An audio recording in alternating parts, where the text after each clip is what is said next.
It happens to many podcasters, and it finally happened to me. I podfaded. I got busy with other stuff, and this show fell by the wayside. And while I'm extremely grateful to have much more client work to do, I'm going to try to be better about putting out the JAG Show. Thank you to those of you who've asked about it. Today's actually the perfect day to bring it back, and I'll tell you why in a second.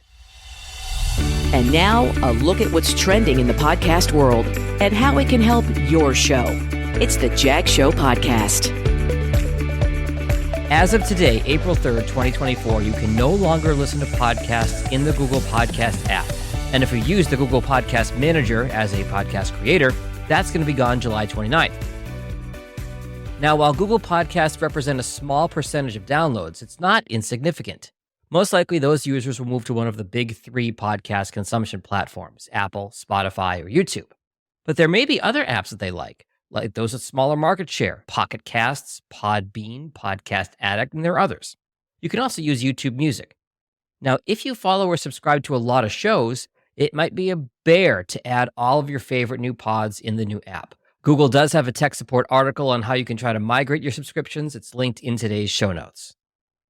Meanwhile, at the opposite end of the spectrum, Apple Podcasts rolled out a new improvement, Podcast Transcripts. Now, you won't be able to see them until you upgrade your iOS to version 17.4 or higher. I did that this morning.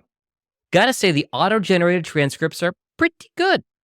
You can tap on the text to jump to that part of a show.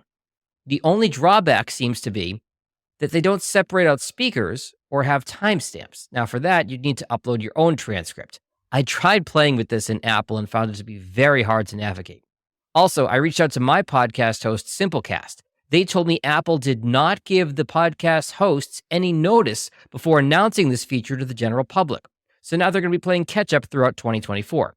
Their guidance was just use the automated transcription for Apple for now. Speaking of podcast hosts, who's the biggest?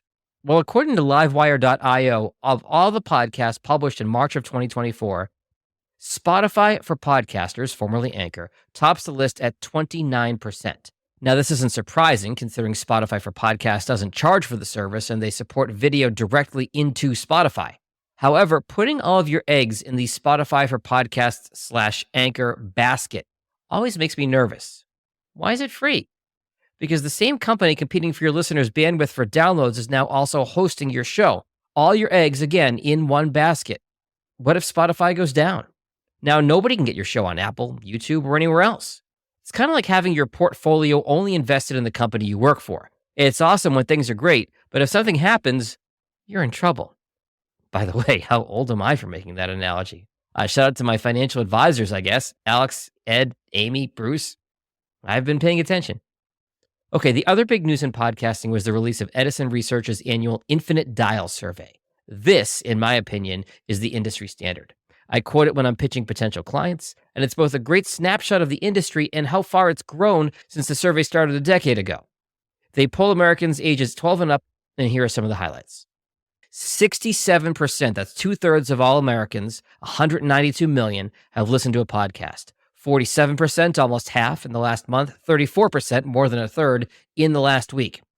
Podcast listening among women has driven a lot of growth in the last year. That's up 15%. 45% of women in the survey have consumed a podcast in the last month.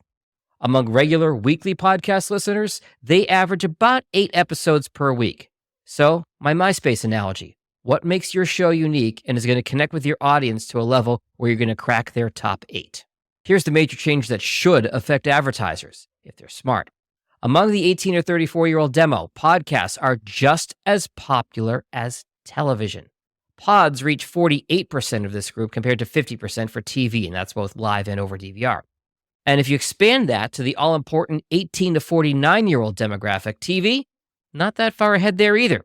46% of folks consume podcasts weekly compared to 58% for television, and that's, again, 18 to 49.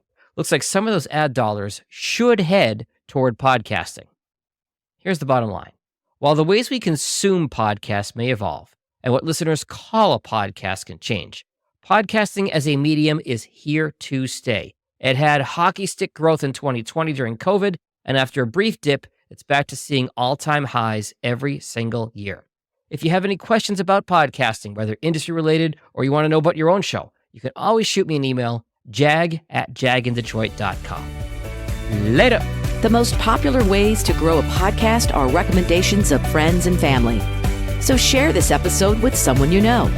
And for any questions you have about podcasts, find JAG online at jagindetroit.com.